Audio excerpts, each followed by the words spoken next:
Morgan, and today I will be reading chapter 48 of Mansfield Park by Jane Austen. Let other pens dwell on guilt and misery. I quit such odious subjects as soon as I can, impatient to restore everybody, not greatly in fault themselves, to tolerable comfort, and to have done with all the rest. My Fanny, indeed, at this very time, I have the satisfaction of knowing, must have been happy in spite of everything. She must have been a happy creature in spite of all that she felt or thought she felt, for the distress of those around her. She had sources of delight that must force their way. She was returned to Mansfield Park. She was useful. She was beloved.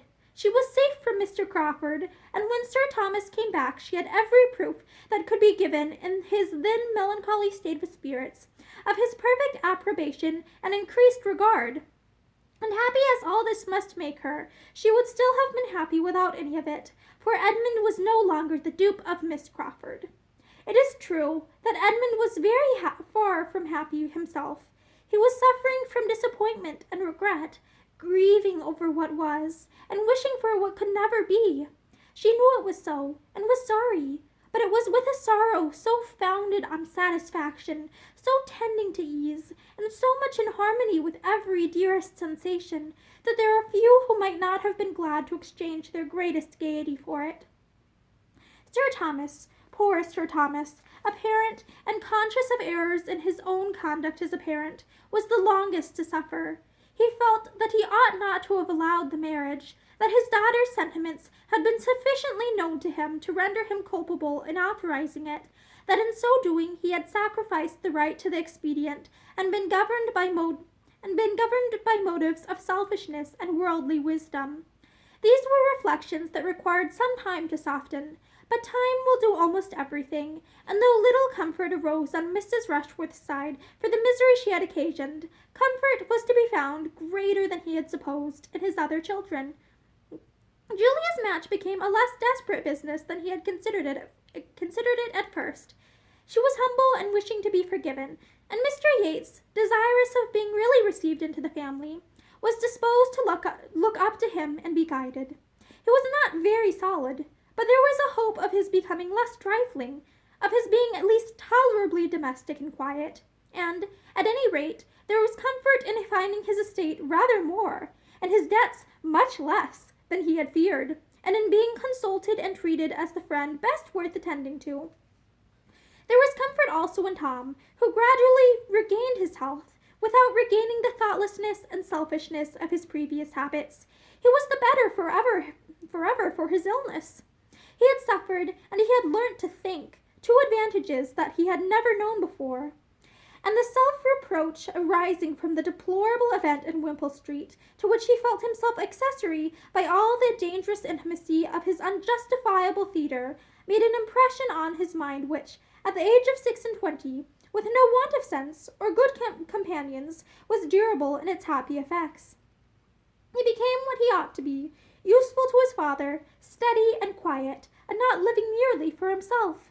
Here was comfort indeed, and quite as soon as Sir Thomas could place dependence on such sources of good, Edmund was contributing to his father's ease by improvement in the only point in which he had given him pain before, improvement in his spirits.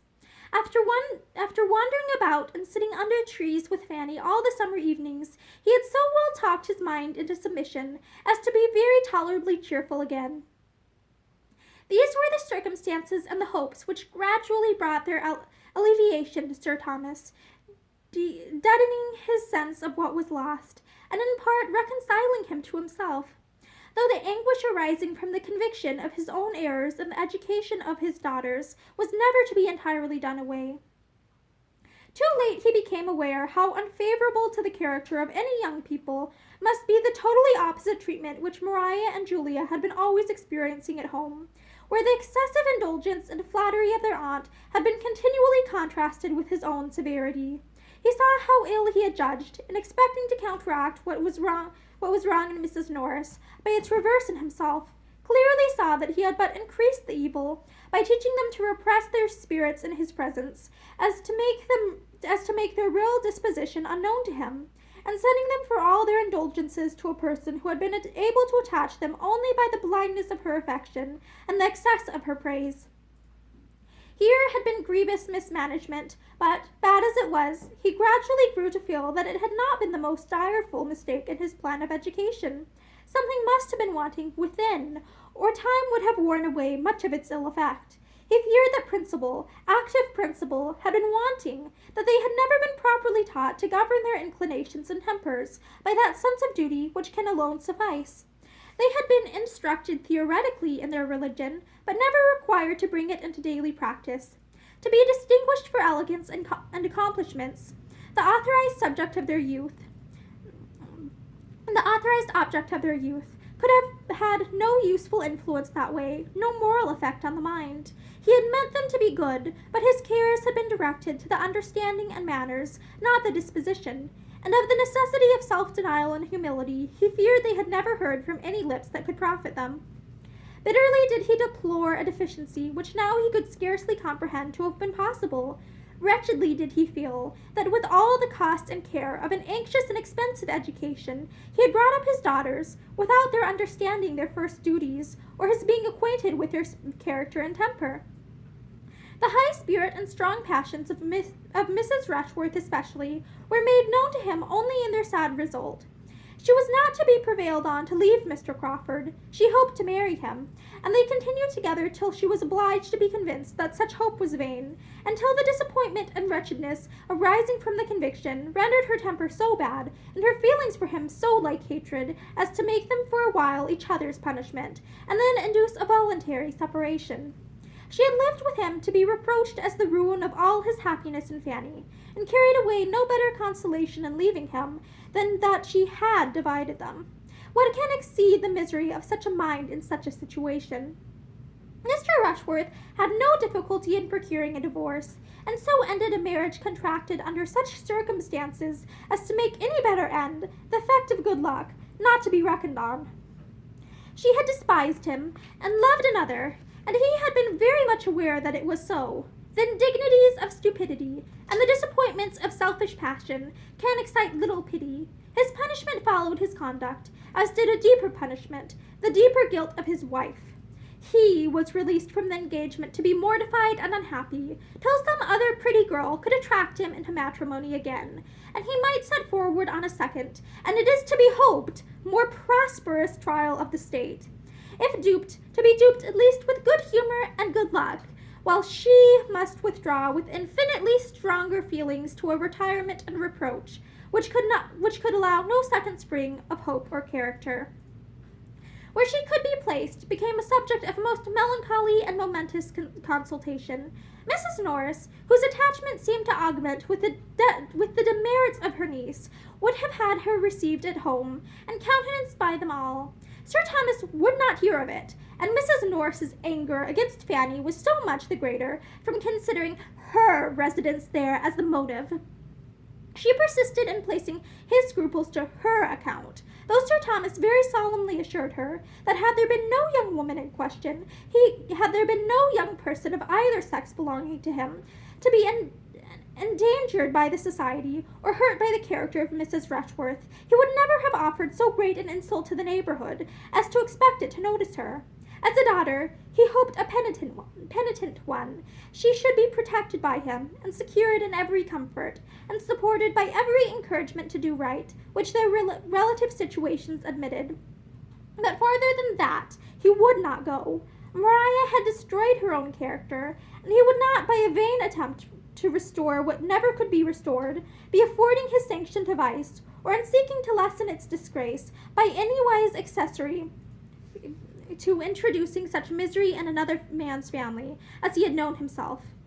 It ended in Mrs. Norris's resolving to quit Mansfield, and devote herself to her unfortunate Maria, and in an establishment being formed for them in another country, remote and private, where, shut up together with little society, on one side no affection, on the other no judgment, it may be reasonably supposed that their tempers became their mutual punishment.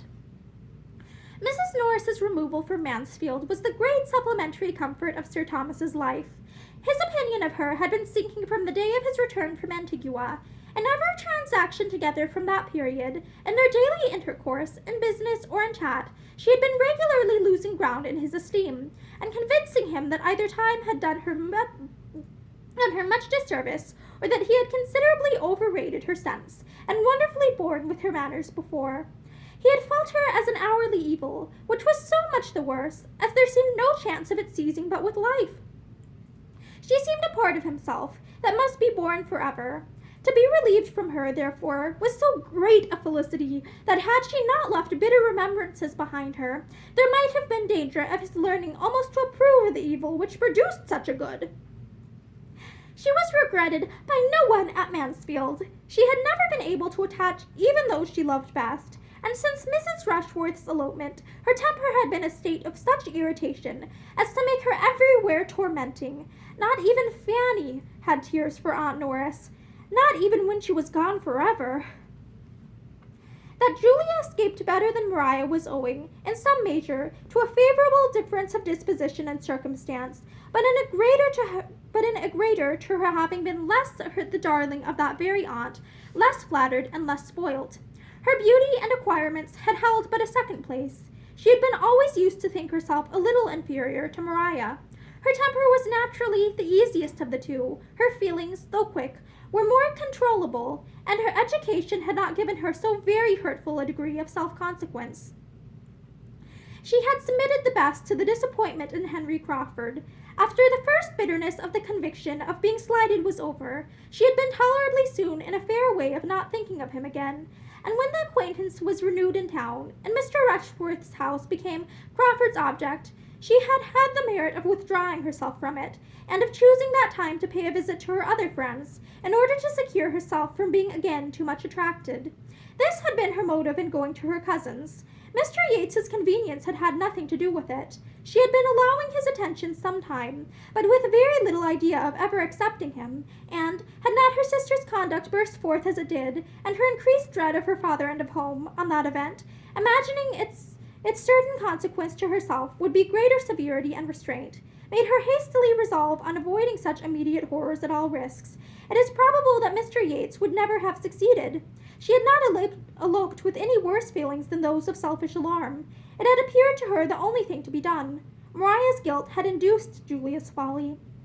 Henry Crawford, ruined by early independence and bad domestic example, indulged in the freaks of a cold-blooded vanity a little too long. Once it had, by an opening undesigned and unmerited, led him into the way of happiness. Could he have been satisfied with the conquest of one amiable woman's affections? Could he have found sufficient exultation in overcoming the reluctance, in working himself into the esteem and tenderness of Fanny Price? There would have been every probability of success and felicity for him. His affection had already done something. Her influence over him had already given him some influence over her. Would he have deserved more?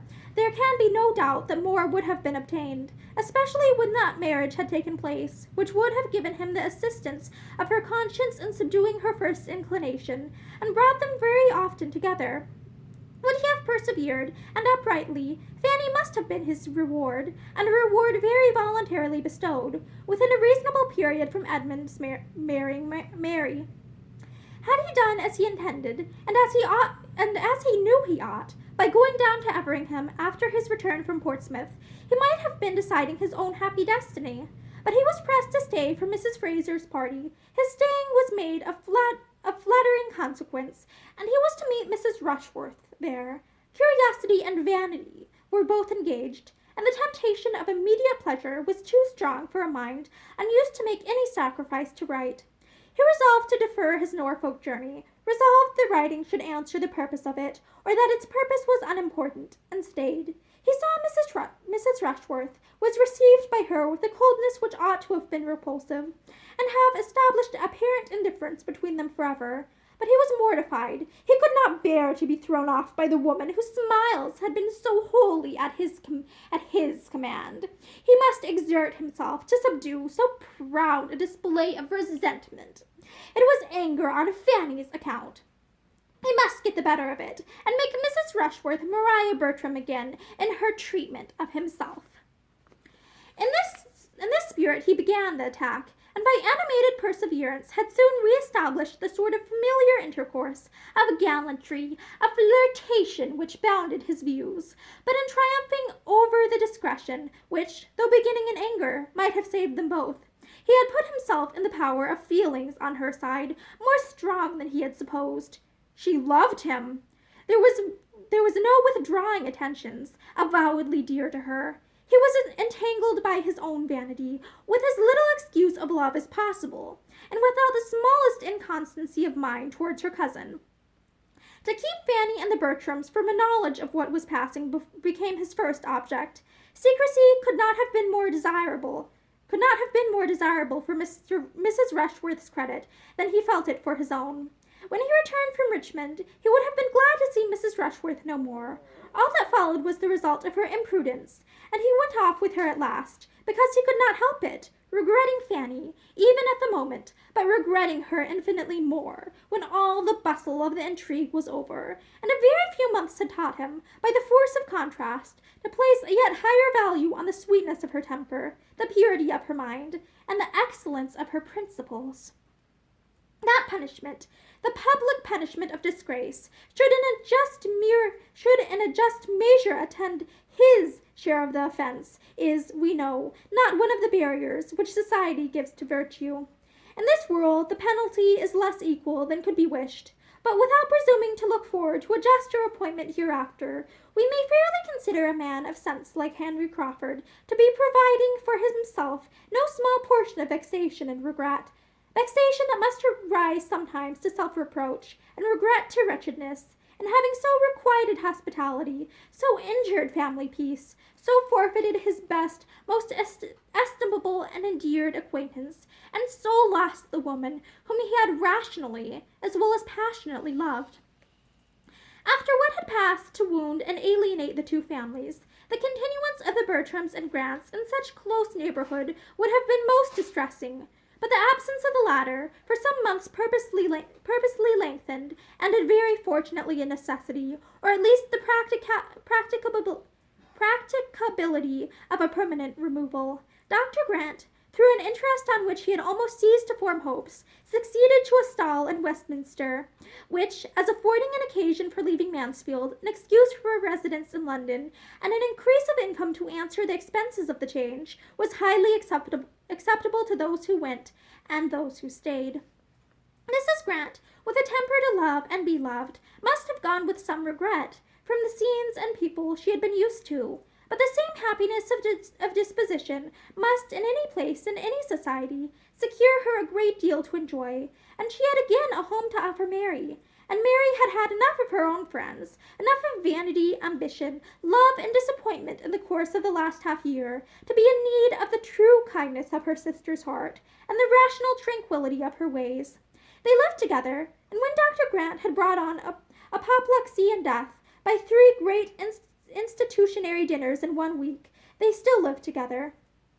For Mary, though perfectly resolved against ever attaching herself to a younger brother again, was long in finding among the dashing representatives or idle heir apparents who were at the command of her beauty and her £20,000 any one who could satisfy the better taste she had acquired at Mansfield, whose character and manners could authorize a hope of the domestic happiness she had there learnt to estimate, or put Edmund Bertram sufficiently out of her head. Edmund had greatly the advantage of her in this respect. He had not to wait and wish with vacant affections for an object worthy to succeed her in them. Scarcely had he done regretting Mary Crawford, and observing to Fanny how impossible it was that he should ever meet with such another woman, before it began to strike him, whether a very different kind of woman might not do just as well, or a great deal better. Whether Fanny herself were not growing as dear, as important to him in all her smiles and all her ways as Mary Crawford had ever been, and whether it might not be a possible and hopeful undertaking to persuade her that her warm and sisterly regard for him would be foundation enough for wedded love. I purposefully abstain from dates on this occasion, that everyone may be at liberty to fix their own, aware that the cure of unconquerable passions and the transfer of unchanging attachments must vary much as to time and different people. I only entreat everybody to believe that exactly at the time when it was quite natural that it should be so, and not a week earlier, Edmund did cease to care about Miss Crawford, and became as anxious to marry Fanny as Fanny herself could desire. With such a regard for her, indeed, as his had long been, a regard founded on the most endearing claims of innocence and helplessness, and completed by every recommendation of growing worth, what could be more natural than the change? Loving, guiding, protecting her, as he had been doing ever since her being 10 years old, her mind in so great a degree formed by his care, and her comfort depending on his kindness, an object to him of such close and peculiar interest, dearer by all his own importance with her than any one else at Mansfield. What was there now to add, but that he should learn to prefer soft light eyes to sparkling dark ones, and being always with her, and always talking confidentially, and his feelings exactly in that favorable state which a recent disappointment gives, those soft light eyes could not be very long in obtaining the preeminence. Having once set out, and felt that he had done so, on this road to happiness, there was nothing on the side of prudence to stop him or make his progress slow, no doubts of her deserving, no fears from opposition of taste, no need of drawing new hopes of happiness from dissimilarity of temper. Her mind, disposition, opinions, and habits wanted no half-concealment, no self-deception on the present, no reliance on future improvement. Even in the midst of his late infatuation, he had acknowledged Fanny's mental superiority. What must be his sense of it now, therefore? She was of course only too good for him, but as nobody minds having what is too good for them, he was very steadily earnest in the pursuit of the blessing, and it was not possible that encouragement from her should be long wanting. Timid, anxious, doubting as she was, it was still impossible that such tenderness as hers should not, at times, hold out the strongest hope of success, though it remained for a later period to tell him the whole delightful and astonishing truth. His happiness in knowing himself to have been so long the beloved of such a heart must have been great enough to warrant any strength of language in which he could clothe it to her or to himself. It must have been a delightful happiness. But there was happiness elsewhere which no description can reach. Let no one presume to give the feelings of a young woman on receiving the assurance of that affection of which she has scarcely allowed herself to entertain a hope. Their own inclinations ascertained, there was no difficulties behind, no drawback of poverty or parent. It was a match which Sir Thomas's wishes had even forestalled. Sick of ambitious and mercenary connections, prizing more and more the sterling good of principle and temper, and chiefly anxious to bind by the strongest securities all that remained to him of domestic felicity, he had pondered with genuine satisfaction on the more than possibility of the two young friends finding their mutual consolation in each other for all that had occurred of disappointment to either.